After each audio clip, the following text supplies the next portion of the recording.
saya 100 orang. Boleh enggak? Jawabannya enggak sekedar boleh, bahkan itu dipandang afdol. Yang menyatakan siapa? Langsung dari Al-Quran, karena itu dibunyikan di satu ayat. Jadi tolong ahli waris, calon ahli waris sebaiknya ngamalin ayat Al-Quran ini. Kalau tiap hari bayar fidyah untuk orang tuanya, jangan hanya 8 on, jangan hanya 9 on, dilebihin. Satu orang beli kasih beras 5 kilo, 5 kilo, hari ketiga 5 kilo sampai 1 bulan. Itu dipandang lebih baik. Atau jumlah yang terima enggak 1 orang, per hari dia kasih 10 orang. Ini juga dipandang lebih baik. Yang mengatakan langsung Al-Quran. Ada calon ahli waris yang enggak mau repot. Ini aja deh Pak, langsung saya siapkan paket fidyah untuk 1 bulan. Tak titipin ke panitia di masjid ini. Boleh enggak? Jawabannya boleh. Meskipun wajibnya setiap ketemu fajar.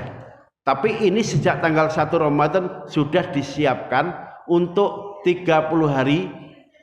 Bagi kedua orang tuanya berarti dia mestinya hanya nyiapin 60 paket. Tapi 1 orang tua dia siapkan untuk 10 orang. Karena dia punya 2 orang tua, per hari dia ngasih 20 orang. Tidak 8 on tapi per orang 5 kilo. Apakah ini boleh? Jawabannya boleh dan afdol. Tapi Pak, ada kasus. Saya langsung tanggal 1 Ramadan ngasih paket fidyah untuk kedua orang tua. Ternyata baru puasa 10 hari, orang tuanya wafat. Apa yang 20 kantong itu kita tarik lagi? Datangi panitia, mana kemarin fidyahnya Bapak Ibu saya? Yang 20 kantong saya tarik karena ternyata beliau sudah wafat di tanggal 20. Berarti yang diambil 10 paketnya. Boleh enggak? Jawabannya secara fikih ya boleh-boleh saja, cuman kebangetan. Udah diserahin ke panitia kok. Lah tapi orang tua meninggal ya enggak apa-apa, biarkan aja di situ, niati itu menjadi infaknya kedua almarhum. Jadi jangan ditarik lagi. Meskipun kalau dia mau narik boleh, cuman kebangetan. Dah, karena orang tuanya wafat, mestinya belum wajib. Yang sudah terlanjur dititipin, anggap saja itu infaknya kedua orang tua. Nah, dengan demikian fidyah takarannya 1 mud. Kalau fitrah takarannya 1 sok. 1 sok itu sama dengan 4 mud. Jadi 4 kali paket fidyah itu menjadi kewajiban 1 paket fitrah. Di Indonesia karena umumnya kita madzhab Syafi'i, yang dikeluarkan sebagai fitrah boleh makanan pokok yang tiap hari kita makan. Makanya yang diserahkan boleh beras, boleh kentang, boleh sagu, boleh sorghum. Jangan nanya hadisnya mana, hadisnya nggak ada. Itu pendekatannya kias atau analogi. Pak, kalau diganti uang boleh ikut mazhab Hanafi, tapi syaratnya tadi 1 soknya ikut mazhab Hanafi yang relatif lebih besar. Ada yang menyebut 9 on kali 4 berarti kan ketemu 3,3, 3 kilo 3 on. Ada bahkan yang 1 kilo 1 on, berarti paket fitrah itu beratnya 4 kilo 4 on. Nah kemudian yang kedua, syarat zakat fitrah pakai uang, konversinya jangan ngitung pakai harga beras, jangan dihitung pakai harga kentang, harga sagu, tapi konversinya harus barang-barang yang disebut di hadis Nabi sebagai fitrah. Emang yang disebut dalam hadis Nabi sebagai fitrah itu apa saja? 1 kurma, 2 gandum, 3 keju, 4 kismis. Dan kita harus tahu Nabi itu kalau fitrah nggak mungkin pakai kurma yang paling murah harganya. Minimal ya kurma ajwa. Kurma ajwa itu 1 kilo 500.000. Kalau ikut mazhab Hanafi yang minimal fitrah itu beratnya 3 kilo 3 on, berarti 500.000 kali 3 tambah harga 3 onnya. Ya hampir 1.800.000-an lah. Mau nggak kira-kira kita fitrah pakai duit nilainya hampir 2 juta itu? Kalau nggak mau, mahal, maunya yang murah, ya sudah nenteng beras saja. Kalau enggak, nanti panitia nyetok beras, dia bawa duit misalnya hanya 30.000, beliin beras, insya Allah 30.000 itu sudah dapat beras medium, minimal beratnya yang 2,5 kg. Karena syarat fitrah menurut mazhab Syafi'i, salah satu ulamanya mengatakan beratnya kisarannya hanya 8 on. Tapi yang hati-hati, saya pesan kalau fitrahnya pakai beras, ikut yang timbangannya 3 kilo. 3 kilo saja, jadi jangan yang 2 kilo 4 on. Khawatir kurang. Sebab kalau fitrah yang dibayarkan ternyata takarannya kurang, akibatnya satu, pahala ibadah puasa itu nggak nyampe ke langit, masih ngawang-ngawang.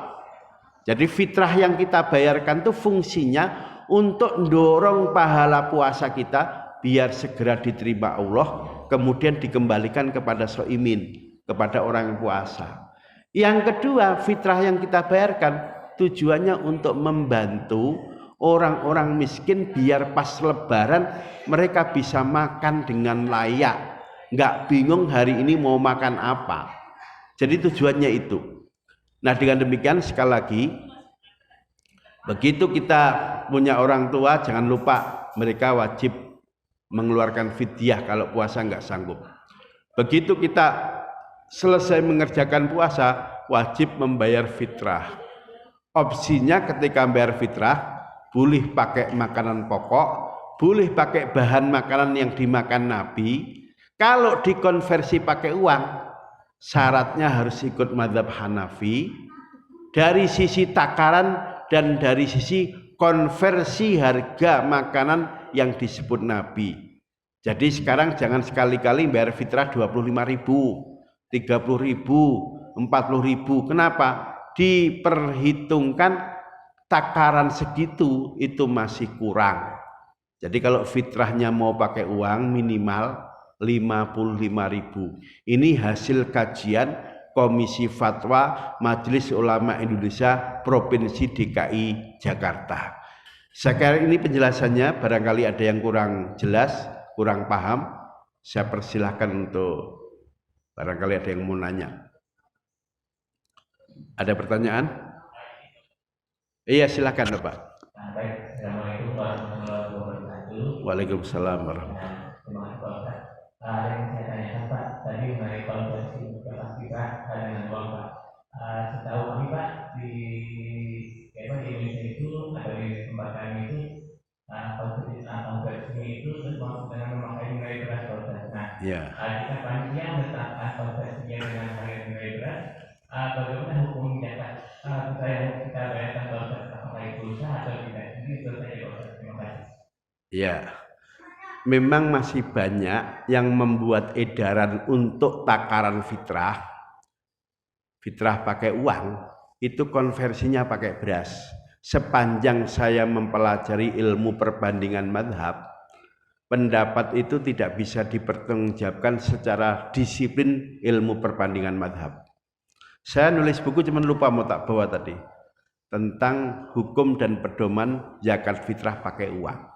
Jadi kalau mau ikut ilmu yang lurus, insya Allah ini bisa dipertanggungjawabkan. Syaratnya fitrah pakai uang itu satu, karena ikut mazhab Hanafi. Mazhab Syafi'i nggak ada Pak yang mengatakan boleh. Mazhabnya loh ya, kalau orang per orang mungkin ada. Ini syaratnya satu, takarannya harus ikut mazhab Hanafi. Yang kebetulan takaran sok dalam mazhab Syafi'i, takaran mud dalam mazhab Hanafi ini paling tinggi Pak. Yang saya tahu kalau ikut pendapat Profesor Ali Jum'ah dari Mesir, ulama besar, itu takarnya sekitar 3 kilo 3 on paket fitrah. Kalau untuk fidyah ya 3 kilo 3 on bagi 4, kurang lebih ketemunya sekitar berapa ya, 9 kali 4 36, 8,5 lah kurang lebih on. Kalau mazhab Syafi'i itu paling kecil Pak. Ada yang ngitung untuk 1 mud itu 7 on. Kali 4 untuk fitrah 2 kilo 4 on. Kemudian dibulatin menjadi 2,5 kilo. Jadi kalau ada yang nenteng fitrah takarannya paling kecil itu biasanya mazhab Syafi'i. Nah, bahkan dalam mazhab Hanafi ada yang hitung satu paket fitrah sok itu 4 kilo 3 on, sekian, dibuletin 4 kilo 4 on. Jadi kalau Bapak pergi ke negara di kawasan Timur Tengah, nanya ulama Hanafi, mereka takarnya pakai itu Pak, sekitar 4 kilo 3 onan.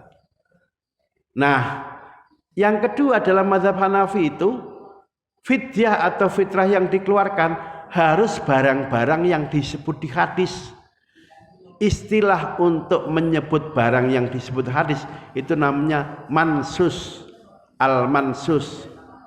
Dan yang disebut dalam hadis itu Pak, 1 kurma, 2 keju, 3 kismis, 4 gandum. Nabi nggak pernah nyebut kedelai, nggak pernah nyebut beras, nggak pernah nyebut jagung, sorghum, kentang, nggak pernah. Nabi nggak makan itu. Maka kalau kita mau talfik, membolehkan fitrah pakai uang, syaratnya ini Pak, ikut takarannya mazhab Hanafi. Nomor 2, ikut ketentuan yang dikonversi barang-barang yang disebut dalam hadis. Karena mazhab yang membolehkan fitrah pakai uang ya hanya mazhab Hanafi, mazhab Syafi'i nggak membolehkan. Jadi karena harus ikut mazhab Hanafi secara total, maka takarannya jangan kurang. Ini yang pertama. Nomor 2, nilai harga yang dikonversi jangan keliru.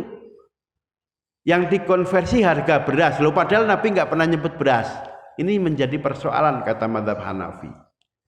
Jadi kalau saya yang ditanya, jawaban saya boleh zakat fitrah pakai uang, ikut mazhab Hanafi, syaratnya takarannya ikut mazhab Hanafi.